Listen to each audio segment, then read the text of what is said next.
Caros amigos e amigas, boa noite. Que a paz do Mestre Jesus permaneça conosco hoje e por todo sempre. Estamos aqui nesta noite com a nossa live e hoje com um convidado muito especial, nosso querido irmão André Luiz Peixinho, vai falar para nós sobre o tema A Percepção de Deus no Cotidiano. Agradecemos a presença e a sintonia de cada um de vocês e antes de nós convidarmos o nosso irmão, vamos fechar os nossos olhos para fazermos a nossa prece. Pai amado de misericórdia, nós aqui reunidos agradecemos pela oportunidade de mais uma vez podermos juntos realizarmos reflexões tão importantes para a nossa existência. Rogamos as tuas bênçãos nesta noite para o nosso companheiro André Luiz Peixinho, que ele possa, Senhor, ser o seu servo e o seu porta-voz. Que a tua inspiração possa alcançar o coração e a consciência dele, mas também que cada um de nós possamos ter a sensibilidade necessária para compreender a essência da mensagem que será transmitida na noite de hoje. Que as tuas bênçãos estejam com cada um de nós, hoje e por todo sempre. Que assim seja. E agora, nós convidamos, com voto de muita paz, o nosso companheiro André Luiz Peixinho, que é presidente da Federação Espírita do Estado da Bahia, médico, filósofo e psicólogo, e um dos grandes palestrantes requisitados Brasil afora no movimento espírita, com o tema A Percepção de Deus no Mundo, a Percepção de Deus no Mundo. Seja bem-vindo, nosso companheiro André Luiz Peixinho, e a fala é sua agora. Muito obrigado, Carol, pela recepção. Mais uma vez eu agradeço a oportunidade de alguma forma, estar dialogando, trazendo algum tipo de informação importante para a atualidade das pessoas na vida cotidiana. Mais uma vez eu quero deixar aqui registrado o abraço fraterno da diretoria da Federação Espírita do Estado da Bahia, que momentaneamente eu represento, para os nossos companheiros da União Espírita de Vitória da Conquista, e agora, por esse canal, e pelo que eu fui informado, aqueles que são participantes dessa live através da TV Mansão do Caminho, com quem eu tive o prazer e tenho de trabalhar ao longo desses quase 60 anos em Salvador. Eu queria lhes dizer que hoje a Federação Espírita do Estado da Bahia está, neste mês, lançando 2 cursos, um de autoconhecimento e evolução, outro sobre espiritismo, uma abordagem transdisciplinar, para aprofundarmos os nossos saberes e termos, assim, uma unidade de pensamento a partir desses estudos espíritas bem recomendados por Allan Kardec. E, é claro, convidar a todos para se inscreverem no Encontro Estadual de Espiritismo, até porque é muito fácil hoje se participar de um evento dessa natureza, porque se fica em casa, e fica em casa significa também oportunidade de partilhar esse tipo de experiência de aprendizagem. Então, todos estão convidados desde o dia 30 de outubro a 2 de novembro a estarem em um dos setores ou nas atividades gerais, compartilhando experiências, tanto aquelas nascidas do coletivo dos setores, como pela presença de algumas pessoas, como Jacobson Trovão, como Dalva Santos Silva, como Ney Prieto Pérez, como Alberto Almeida, e outros que formarão esse grupo de trabalho que estamos preparando o evento para abrilhantarmos o final do ano, inspirando-se no mundo espiritual e, em consequência, aprendendo a amar e a instruir-se na Terra. O tema de hoje é extremamente importante para a dinâmica do ser em evolução, né? E nós dizemos isso de saída porque precisamos caracterizar muito bem o que nós somos, porque estamos meio esquecidos, né? Seja porque a consciência corpórea ela é muito intensa na nossa vida, nós nos esquecemos da nossa natureza intrínseca, da nossa essência, o ser que nós somos. E aí nós chamamos a atenção que somos a criação divina. Estamos na vivência humana, no estágio humano da evolução, mas somos a criação divina. A nossa manifestação é limitada, é restrita, ainda não chegou ao ápice, a este apogeu tão ansiado, tão esperado por todos que almejamos a felicidade, a plenitude, o estágio de bem-aventurança. Mas esta é a nossa destinação, o nosso, digamos assim, na linguagem tradicional, o nosso porto de chegada, né? E nós lembramos a todos nós que estamos numa escala evolutiva muito bem caracterizada no Livro dos Espíritos, com Allan Kardec, que mencionava pelo menos 3 ordens e várias classes, né? Nosso sonho, nossa grande aspiração deve se concentrar fundamentalmente na escala de primeira ordem, espíritos puros, co-criadores universais. Antes disso, porque estamos no estágio humano, vale a pena reler com calma, com vagar, com desejo de realizar o melhor, com vontade de torná-la prática, a mensagem chamada O Homem de Bem. Está no Evangelho segundo o Espiritismo, no capítulo Sede Perfeitos, porque ali estão exaradas normas, regras de compreensão de si mesmo quando se chega a esse estágio. O homem de bem é, digamos assim, estação de passagem para chegarmos ao estágio de plenitude, que é a de espírito puro. Ora, isso modifica o nosso modo de olhar o mundo, porque estamos tão acostumados a lidar com 2 tipos de condutas, ou pelo menos de percepções da própria vida, que ficamos limitados. A primeira conduta ou percepção está relacionada a ver problemas em todos os cantos, né? A olhar, de certa forma, o mundo como uma grande patologia, e há psicólogos que defendem essa corrente, dizendo que a patologia do universo é o ser humano, né?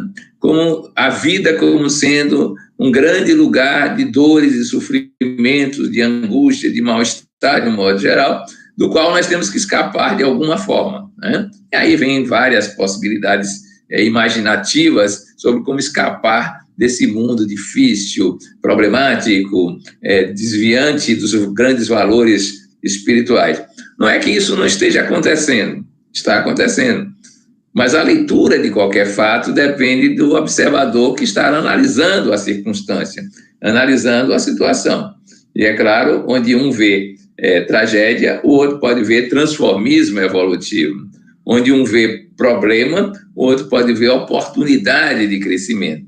Isso depende do olhar, porque o observador está envolvido na observação. O outro tipo de conduta é conduta que eu chamo, talvez assim improvisadamente, de avestruz. Nós vemos a tempestade, vemos os problemas e enfiamos a cabeça no buraco, que eu chamo isso, reduzir a sua própria consciência a uma problemática menor, ou melhor, a uma percepção restrita, que é o corpo físico, e trabalhar a vida inteira como se fosse corpo, até morrer e descobrir que não é só corpo.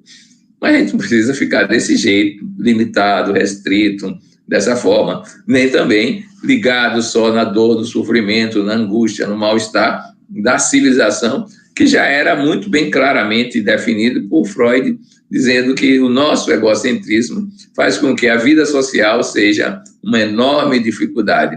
Nossos impulsos, as nossas pulsões inconscientes não são para viver civilizadamente, são para usufruir o máximo do mundo, com o máximo de prazer e com o mínimo de esforço, como é natural numa filosofia hedonista, utilitarista e egocêntrica.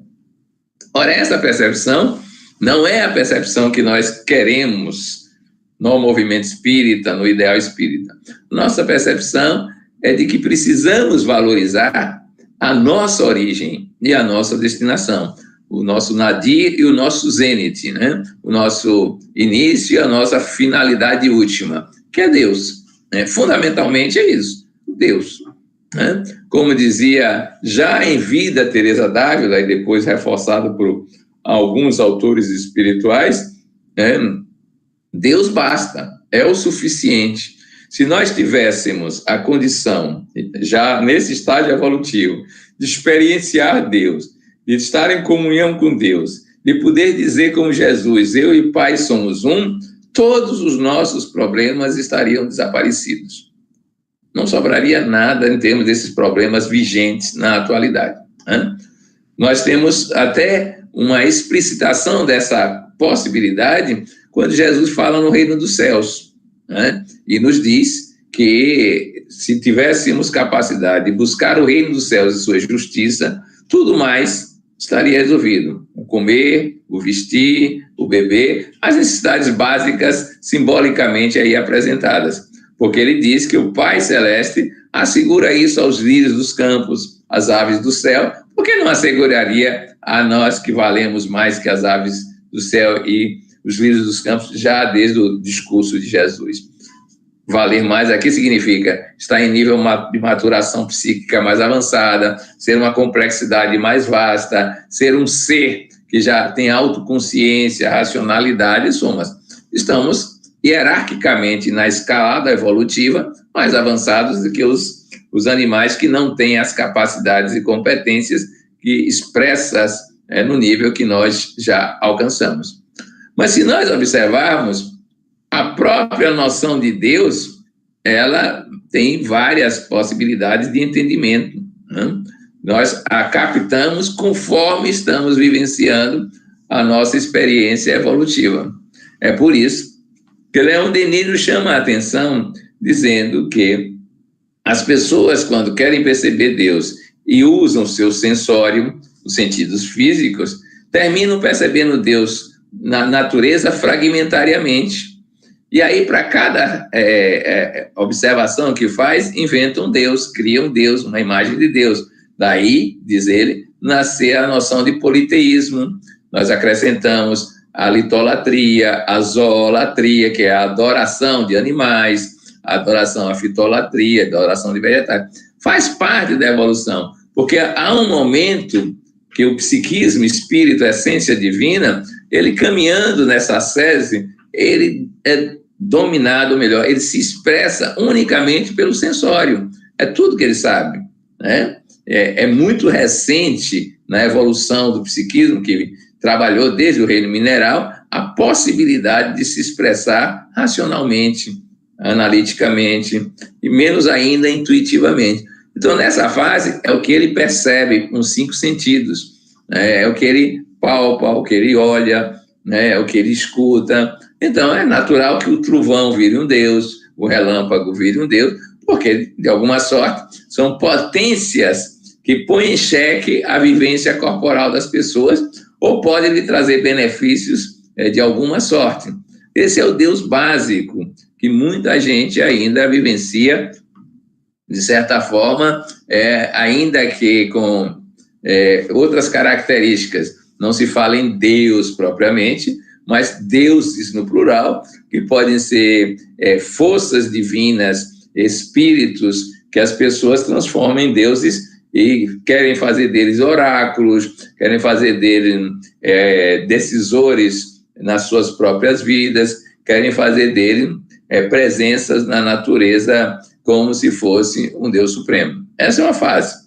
Mas diz o próprio Leon Denis que quando a gente vai evoluindo, desperta para a razão, o intelecto emerge e a gente passa a pensar. Evolução em 2 mundos vai dizer que alcançamos o estágio de mentossíntese, síntese do pensamento, que aos poucos vai deixando de ser concreto para ser abstrato. Aí nós percebemos Deus de outra maneira. Diz ele, começamos o dualismo, né? Dualismo é Deus está lá e nós estamos cá. Ele é o Criador, nós somos a criação.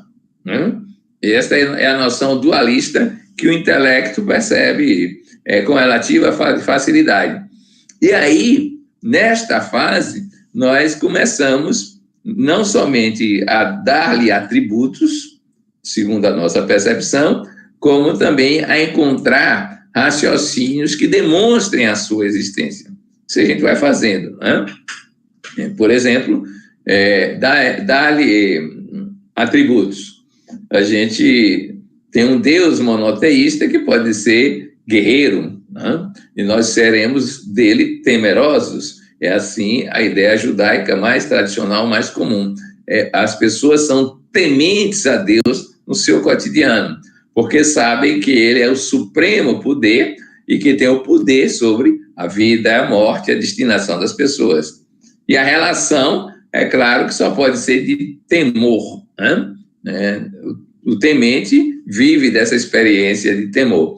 É claro que nessa situação, o Deus que nós vivemos, ele castiga, ele perdoa, ele é capaz de determinar penas, às vezes eternas, na concepção nossa, agradáveis ou desagradáveis, evidentemente, ou premiações muito agradáveis dentro desse dualismo que nós estamos acostumados a pensar. São atributos que nós estamos dando. Depois nós olhamos e podemos dizer, como na tradição cristã, em parte trazida por Jesus, porque ele tem outra concepção de Deus, vocês vão ver mais adiante, que Deus é um pai.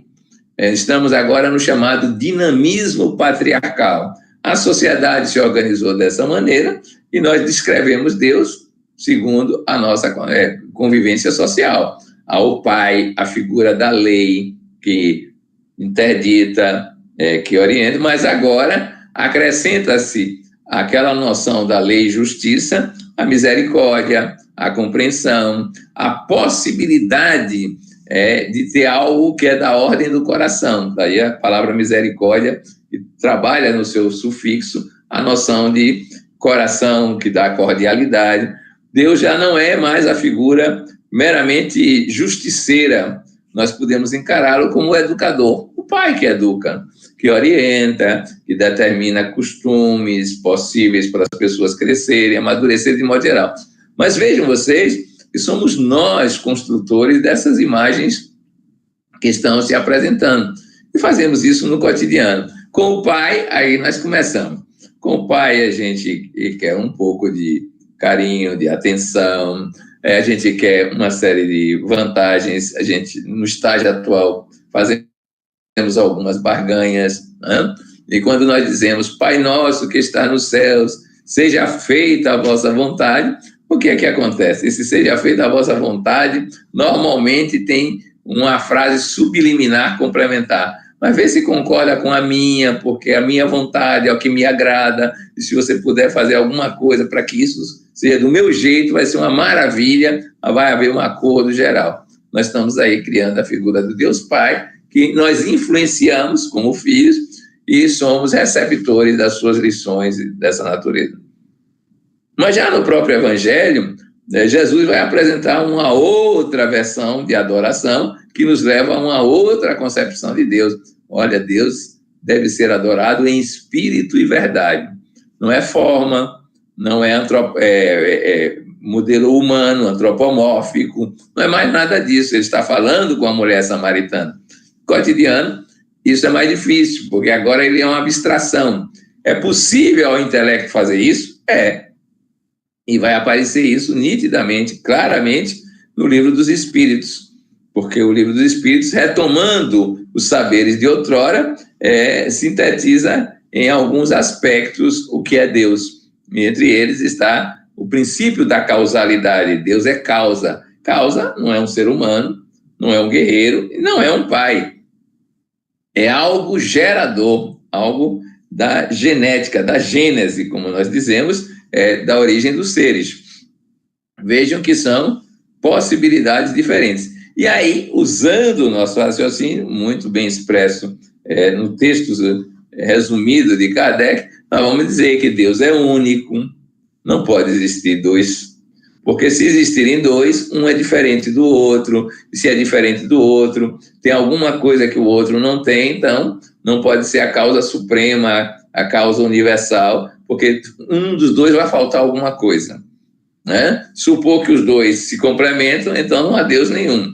Então a gente vai dizer Deus é único, Deus é imutável, embora a gente queira de vez em quando, na nossa linguagem do cotidiano, que ele faça um milagre, rompa com as leis normais, faça uma espécie de transgressão, um pouco de nepotismo, ajude a gente, que nós somos os parentes mais próximos dele, as figuras que nós gostaríamos de ser mais íntimas dele, né? Como se fôssemos um familiar muito especial. Nós fazemos muito isso, mas ele é imutável, isso ele não pode mudar, porque se ele mudar, vai deixar de ser o que é para vir a ser o que ainda não é. E se ele ainda não é, evidentemente que ele não é Deus ainda, porque ainda não é. Veja o que a mente vai elaborando. É claro que Deus tem que ser suprema justiça, bondade, todas aquelas virtudes ou qualidades chamadas universais, né? Amor, tudo isso tem que estar presente na natureza de Deus, porque senão a gente vai dizer que ele não é a suprema perfeição. Ele precisa ser perfeito em todos os aspectos que nós conhecemos. Nós não conhecemos tudo, né? Mas aqueles que nós conhecemos, nós vamos dizendo que é a sua presença. E é claro que ele é um ser onipotente. Não confundir com o ser que pode tudo, né? Onipotente, entendido aqui como o ser que abrange o máximo poder e a máxima possibilidade existencial. Por que dizemos que ele não pode tudo? Porque existem contradições lógicas. Se eu disser que ele pode tudo, eu posso dizer que ele pode desfazer-se da condição de Deus. Não é possível. Ele não pode ver um igual a ele. Não é possível, pela natureza única que ele é. Olha quanto a mente trabalhou para elaborar atributos para Deus. É o estágio mental que nós nos encontramos que nos permite isso, né? Mas vai dizer-nos ainda, Leon Denis, que esta é a vida do intelecto. Mas quando nós trabalharmos com a razão esclarecida, que é um pouco diferente do intelecto, ele vai dizer que nós constituímos Deus de outra forma. A percepção de Deus se torna, em vez de dual, ou de Deus e o mundo dual, se torna trinitária. É como se existisse algo transcendente que se manifesta, e que gera uma criação.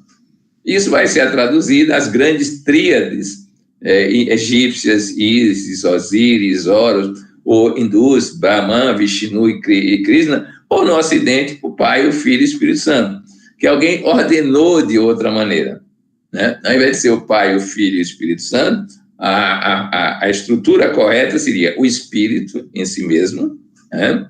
Que, ao se manifestar, se faz como Pai Criador, que gera o Filho, que é a própria criação. Essa é a trindade mal costurada nas tradições cristãs aqui do Ocidente, que transformaram os três em personalidades, três pessoas distintas num só Deus de verdadeiro. Não é essa a ideia da razão esclarecida mais profunda, né? Não são pessoas, né? Não vamos personificar, são instâncias, digamos assim, de essenciais e manifestações dessa essência suprema. Reparem como nós estamos mudando. E o próprio Cristo vai dizer algo que é fundamental para a nossa perspectiva aqui prática, que é: eu e o Pai somos um, e sede perfeitos como é perfeito o Pai Celestial. Bom, mesmo traduzindo na linguagem do Pai, ele está anunciando aí como a sua percepção de Deus, pelo menos passível de ser dita para a população. Quem vai fazer isso, diz Leon Denis, não é o intelecto, não é o sensório, não é a razão esclarecida. Para chegarmos ao estágio de sermos um, é preciso que a gente tenha um outro tipo de faculdade gnóstica, de percepção, e no caso ele vai chamar de intuição. Isso vai gerar o que se cognominou de monismo do espírito. Deus é espírito, o cosmos é espírito em si mesmo, em sua matriz, em sua origem, em sua gênese, e a sua manifestação se faz em gradações que vão do espírito à energia ou vida e à matéria. Se nós quisermos o inverso, também vale. A matéria já vivencia essa experiência sabendo que é um ser psíquico restrito, limitado na simplicidade e na ignorância original. E o passo a passo evolutivo a crescente consciência, e vai se ampliando na manifestação, quer dizer, o Filho, a criação, vai se conscientizando, vai manifestando o que é o Espírito, cada vez mais, até chegar à plenitude e desmaterializar o mundo. É esta a saga evolutiva. Mas vejo que agora, no final, o que é que acontece? Aquilo que está no Livro dos Espíritos, nós somos co-criadores cósmicos. Nós estamos, digamos, experienciando algo que, nesse estágio nosso de separatividade, não é possível, experienciando a totalidade divina, embora sejamos parte dessa totalidade. Vejam vocês como a nossa meta é extremamente ambiciosa, num certo sentido. É alcançar a sensação de plenitude divina como partícipe em Deus. Como lembra Paulo de Tarso, em Deus estamos, Deus somos, em Deus nos movemos. Como recorda Kardec em A Gênese, comentando uma mensagem de um espírito, ele diz, aqui me parece uma imagem, uma metáfora mais ou menos adequada. Ele diz que nós somos aqueles que estamos imersos em Deus, como os peixes estão no oceano. A separatividade entre o peixe e o oceano é nenhuma, mas nós nos sentimos ainda separados por causa da consciência fragmentária que experienciamos no momento atual. Ora, uma das nossas buscas, e que devem ser intensas, contínuas e portanto, objetivos relevantes em nossa vida, é superar essa separatividade que chega hoje a ser considerada uma neurose, né? Porque estamos separados, vemos o mundo fragmentário, vemos o outro como um possível e potencial adversário nosso, vemos a vida como uma luta, um confronto contínuo para superar condições da impermanência material.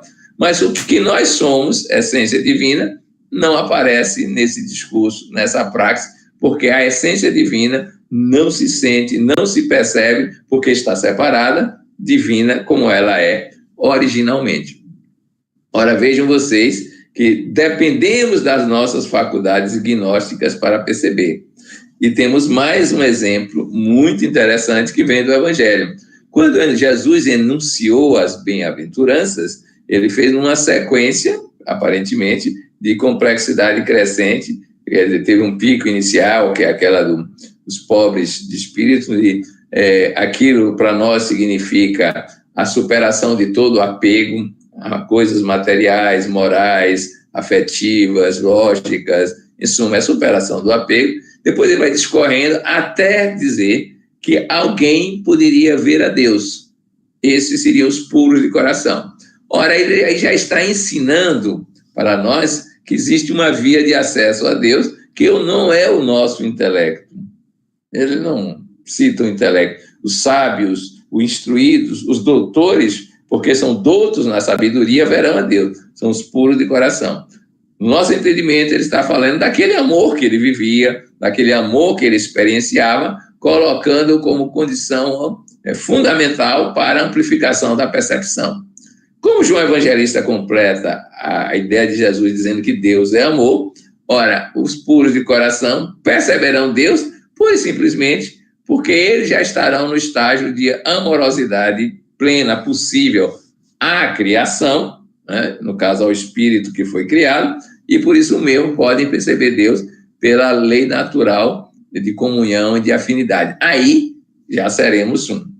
Ora, toda essa introdução serve-nos para chamar a atenção sobre a relevância de termos Deus no nosso cotidiano. Como é que nós fazemos isso? Né? Esse trabalho de percepção de Deus. Primeiro, nós usamos da grande ideia estruturante que se chama evolução e tentamos ver uma escala de percepção de Deus para a nossa vida cotidiana. Como estamos em relação a Deus, como vivenciamos essa experiência. E aí vamos verificar os estágios possíveis, os que já ultrapassamos e os que estamos ainda por conquistar. E verificaremos, então, quais são as nossas possibilidades de enriquecimento da nossa vida com a presença de Deus. Como eu já mencionei, né, alguns autores espirituais falam, Deus é o bastante. Se eu tiver a consciência do divino em plenitude, eu resolvo todos os problemas humanos. Ora, então, vamos dar uma solução definitiva, duradoura, permanente aos nossos problemas? Busquemos Deus. E como é que nós vamos fazer isso? Primeiro, comecemos a mapear as nossas ideias sobre Deus. Qual é o estágio que ela está? Veremos mais adiante, porque existe uma escala evolutiva da percepção de Deus. Mapear. Como é que nós pensamos Deus? Em que horas nós pensamos Deus? No cotidiano. Boa parte da população pensa Deus quando tem problemas, quando estão em dificuldades, quando querem pedir algo que acha que é muito além das possibilidades humanas, o milagre. Muita gente vive disso. E outros vivem um pouco mais problemático, porque vivem com medo de Deus, com medo de errarem e serem culpados e serem condenados, julgados, portanto, e temem a Deus. Nós vamos mapear isso. Eu vivo na zona do temor. Eu vivo na zona da relação, digamos assim, que pode envolver uma certa negociação, às vezes até mesmo uma barganha. Eu vivo disso, pensando em Deus como um beneficiário meu. Eu vejo Deus como um ente criador que eu admiro, que eu, melhor dizendo, eu adoro, mas percebo que Ele está lá na sua transcendência. Eu sou a imanência, mas estamos separados e Ele não pode fazer nada por mim, porque tudo depende de mim, a minha história, a minha vida, a minha subjetividade. Se vocês notarem, são 3 visões sobre Deus e as nossas relações com Ele.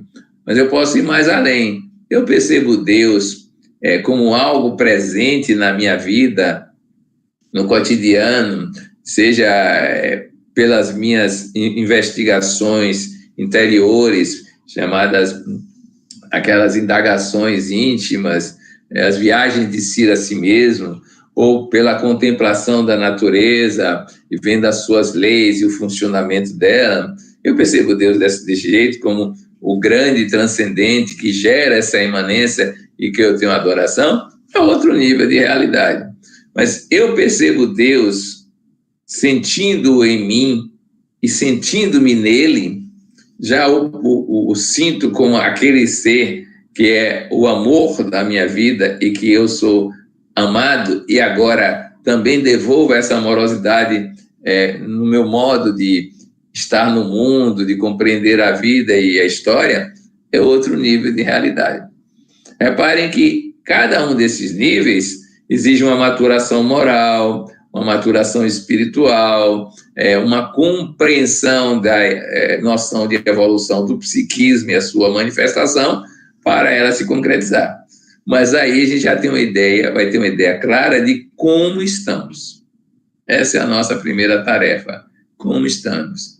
Qual é o nosso estágio evolutivo?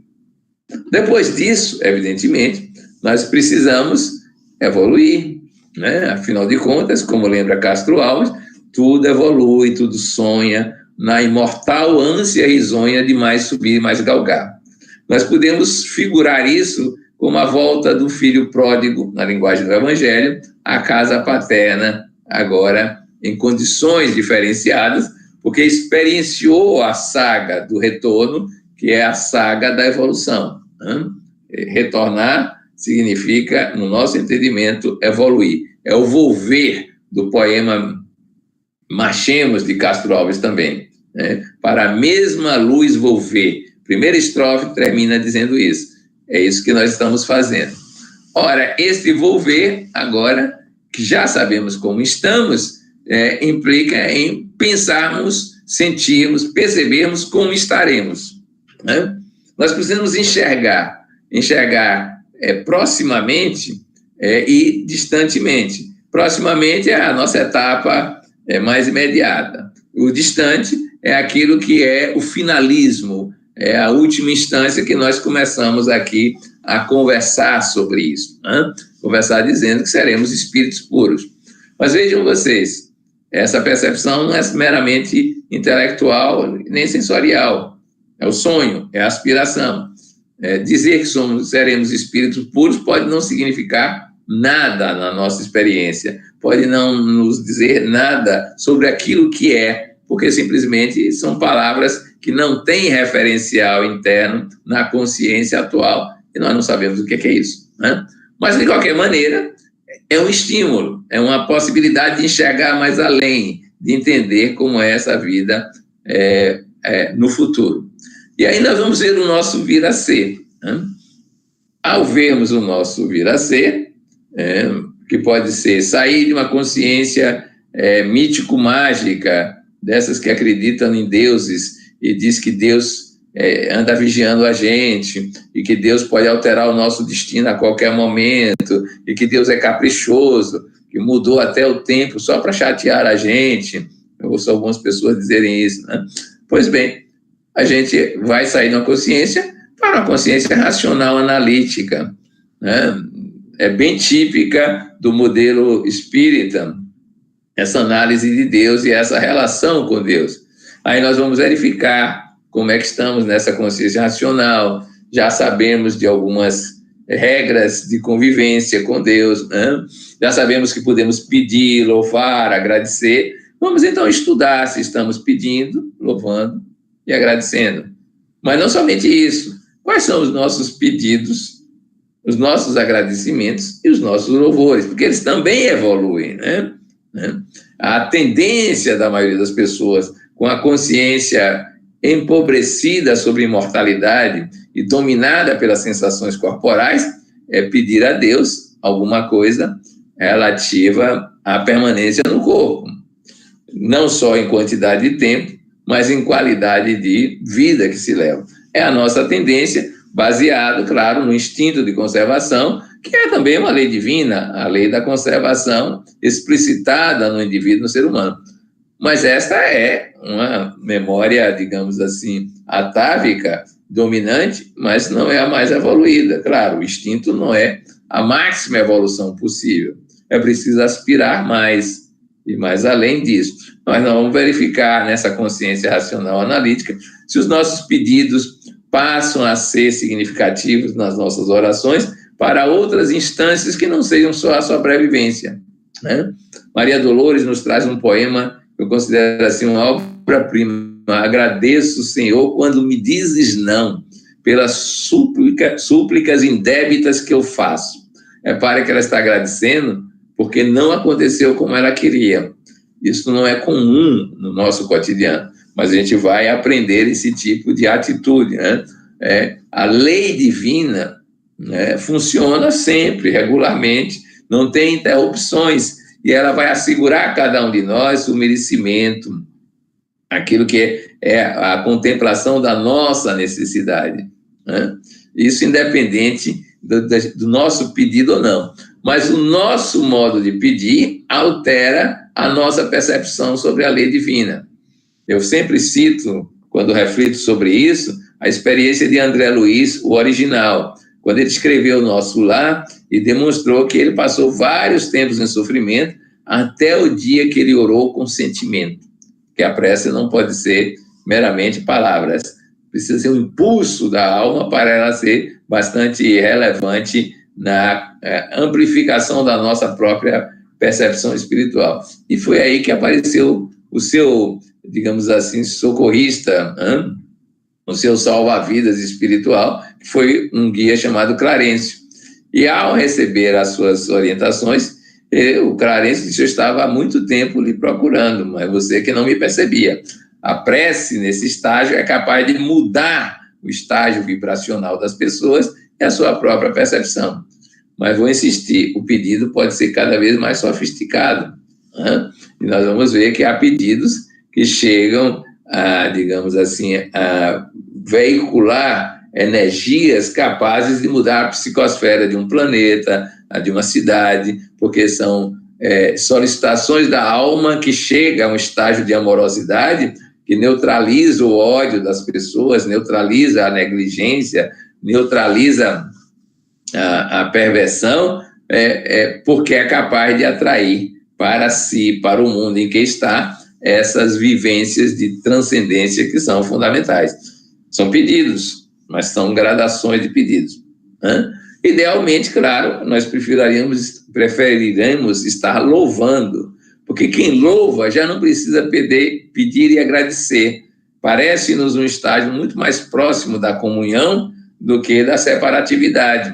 Ao louvarmos, estaremos vivenciando uma experiência de entrega, uma experiência de partilha, no sentido de nós nos doamos aquilo que é a nossa meta maior, nós nos entregamos no além confiança, como nós dizemos, porque sabemos que aí é o estágio de plenitude. Então, nós vamos sempre recordar Francisco de Assis, louvando o irmão Sol, naquele cântico das criaturas, irmão Lua, irmão Vento, até mesmo irmão Fogo, que foi usado para tentar curar uma doença que ele tinha, dizem que era tracoma nos olhos, e que queima os olhos. Mesmo assim ele louva a própria irmã Morte, porque sabe que àquela altura, na entrega a Deus, ela já não é mais uma ameaça à sua própria vida.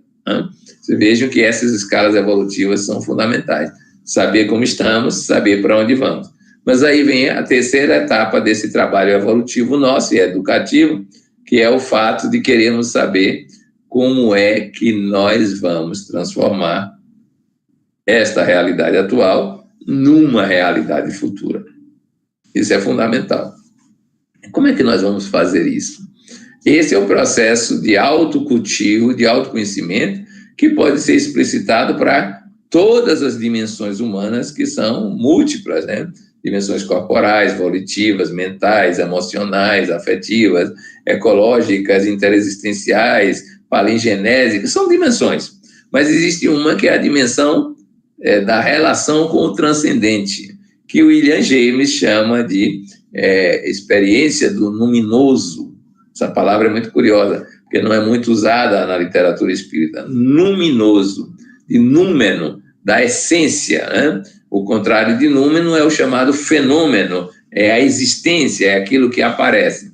Pois bem, essa experiência da alma que se alcandora, que percebe o divino e se sente divinamente vivendo, é essa busca que nós temos na percepção de Deus e na nossa ascese, que estamos trabalhando com o nome de reforma íntima, de autotransformação, autoeducação e por aí vai. Né? Não importa os termos, mas o que importa é a dinâmica evolutiva. O que é que, então, hoje, que já estamos contemplados com a ideia de Deus do ponto de vista racional, que já temos as suas discussões das provas da sua existência, já é um termo inadequado, né? Existência para Deus. Deus simplesmente, existe aquilo que é impermanente. Então, Deus não estaria na ordem da existência, está na ordem da essência, né? Outra categoria ôntica, e filosoficamente falando. Então, como é que nós vamos lidar com isso? Aí nós temos a lembrança básica que o caminho é a experienciação do amor. Né? Lembram-se de Jesus?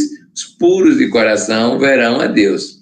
Puro de coração, na nossa tradução, no pleno amor vocês verão a Deus, perceberão Deus. Né? Não é ver com os olhos, mas perceber o divino, que é o absoluto, que é o eterno, que, portanto, está fora da lógica do tempo e do espaço, dessas querelas que são eminentemente materiais. Então, todo o trabalho de percepção de Deus no cotidiano é uma percepção da expansão, tanto em abrangência quanto em profundidade do próprio amor. E, para isso, nós temos algumas possibilidades facilitadoras, ou, se quiserem, alguns estímulos que nos permitam agilizar esse processo de comunhão com Deus, de percepção de Deus. O primeiro deles nós chamamos de introspecção. É o primeiro grande movimento. O que é que significa isso? Significa avançar em direção à sua profundidade, à sua intimidade. Mais claramente, nós temos várias camadas periféricas e medianas que fazem com que a gente não se perceba como se percebe como se manifesta. A minha persona, meu corpo, minhas crenças, meus valores, meus pensamentos. Tudo isso são camadas que nós construímos e chamamos de corpo físico, corpo astral, corpo mental, corpo causal, por aí vai, né? A nomenclatura é variada. E é nisso que está o estágio atual das nossas observações. Mas aquele lugar sagrado que lembra Rabindranath Tagore, no livro psicografado por Divaldo Franco, chamado Pássaros Livres, esse não aparece na nossa vivência cotidiana. É para lá que nós vamos na introspecção, onde está, como diz Amit Goswami, a assinatura de Deus, o Deus em nós, o Espírito que nós somos, a essência que nós somos, porque não podemos ser diferentes da natureza de Deus. Não somos Deus, mas a natureza é idêntica. Nós somos imagem e semelhança dele, bem lembra a metáfora bíblica. Mas não a imagem da periferia, da forma. Essa é transitória. A imagem daquilo que é realmente o que nós somos. Então, o trabalho da introspecção, como lembra bem Leon Denis, é fundamental nesse trabalho de descobrir esse lugar sagrado e explicitar esse amor que já está em nós, até mesmo na nossa individuação e para a nossa individuação e para a nossa personalidade. Daí o movimento chamado de centração, por alguns, né? Centração conheça-se a si mesmo, conheça a si mesmo para se transformar num homem de bem, como menciona o Livro dos Espíritos. E lá nesse âmago do ser, nós descobriremos a nossa natureza, que é também amor. Mas precisamos viajar para dentro de si. Vai dar trabalho? Vai. Porque os nossos construtos, veículos mentais, emocionais, valorativos, corporais, eles funcionam hoje como uma espécie de barreira para essa consciência introspectiva. E como aqui no Ocidente nós estamos tão acostumados a viver no mundo exterior, empírico, na extroversão, dificilmente a gente consegue penetrar a si mesmo e ver o que se é. Atenção, não se aprisionem, se fizerem esse exercício, que é recomendável, naquilo que aparece, porque aí vocês vão entrar no jogo das palavras, dos julgamentos, das emoções as mais variadas, e nada disso se é. Isto é passagem.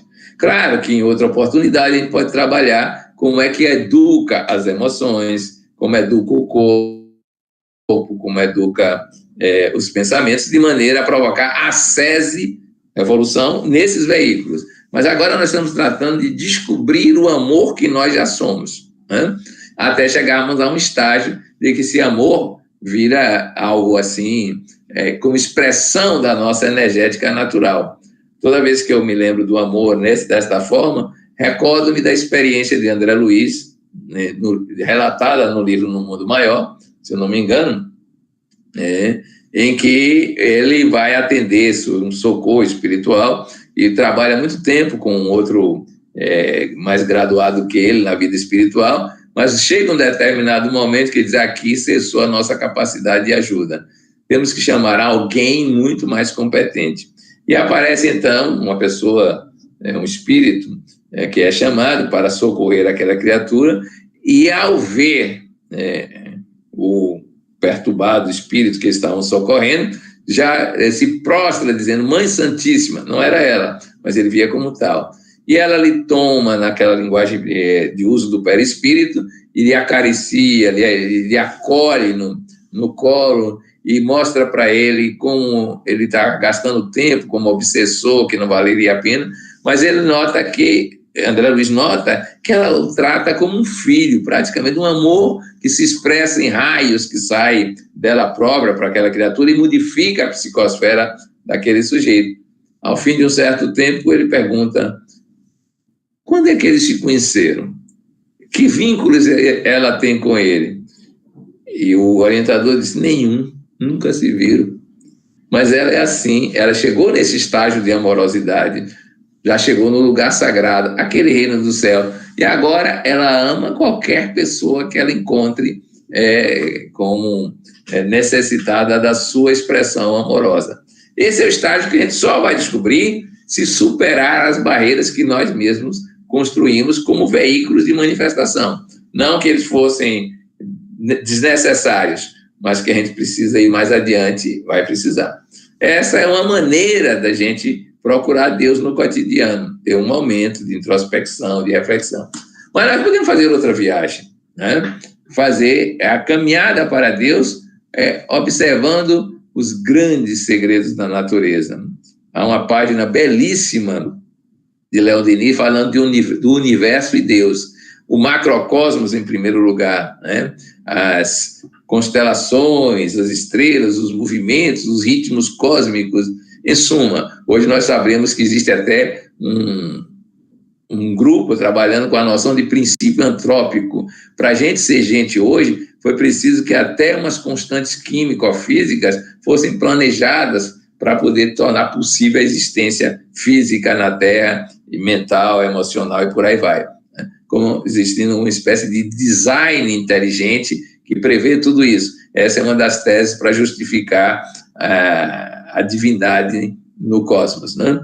Pois bem, admirar isto, a natureza como tal, esse cosmos, essa imensidão, a gente vai, além da percepção física, encontrar a lei que o rege e depois o Criador que a rege. Quem lê as páginas do Grande Enigma, também de Leon Denis, e que vê a descrição da floresta, da montanha, do mar, do céu estrelado, vai ver o significado do que ele chama a grande lei universal presente na natureza. Isso vai dar trabalho, porque precisa de contemplação. Nós não estamos acostumados a observar a natureza contemplativamente.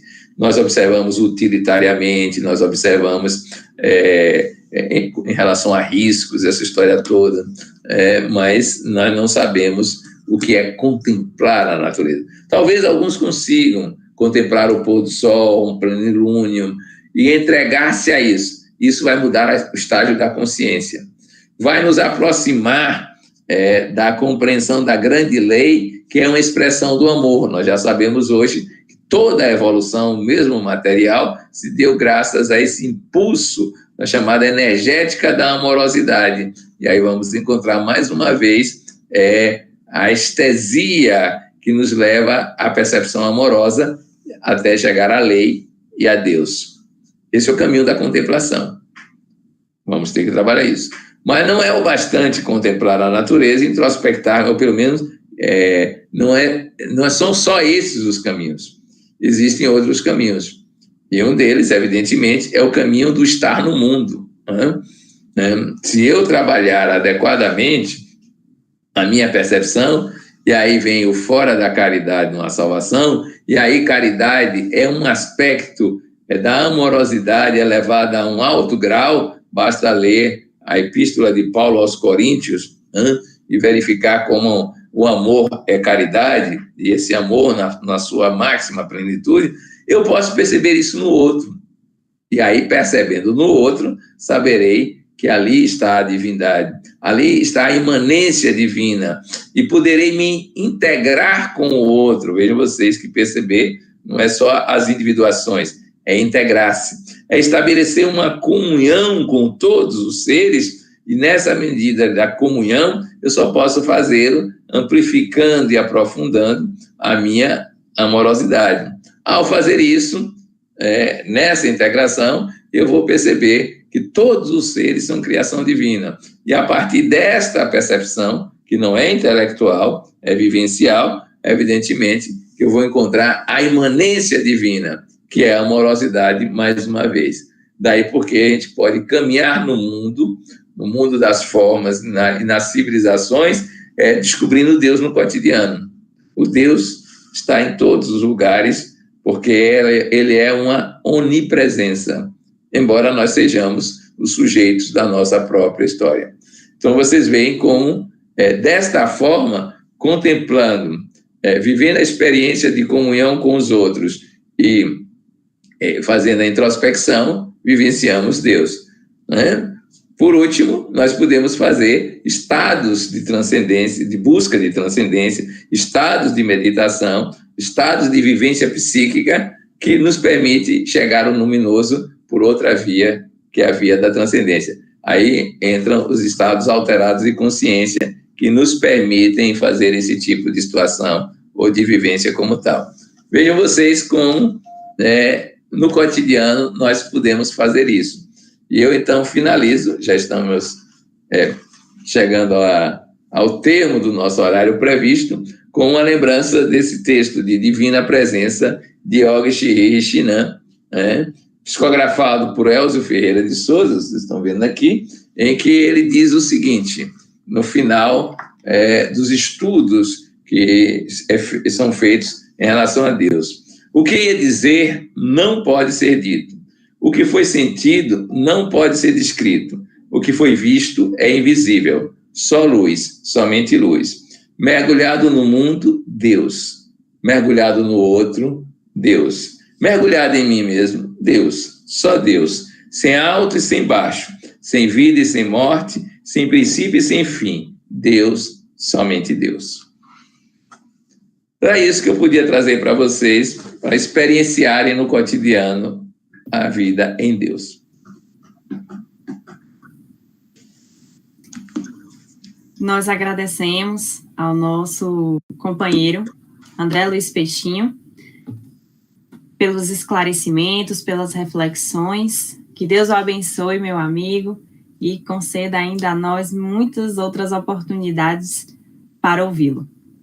Agradecemos também a sintonia de todos que assistiram essa live pelo canal da UEVC TV e também pela TV Mansão do Caminho, para onde ela foi retransmitida. E agradecemos também aos nossos companheiros da Mansão por essa parceria na transmissão da nossa live. Se inscrevam no nosso canal, ativem o sininho e recebam as nossas notificações com as publicações que nós fazemos frequentemente. Na próxima sexta-feira, nós teremos a participação da nossa companheira Ivana Raiski, da Federação Espírita do Estado de Goiás, que falará para nós sobre o tema Retratos da Boa Nova.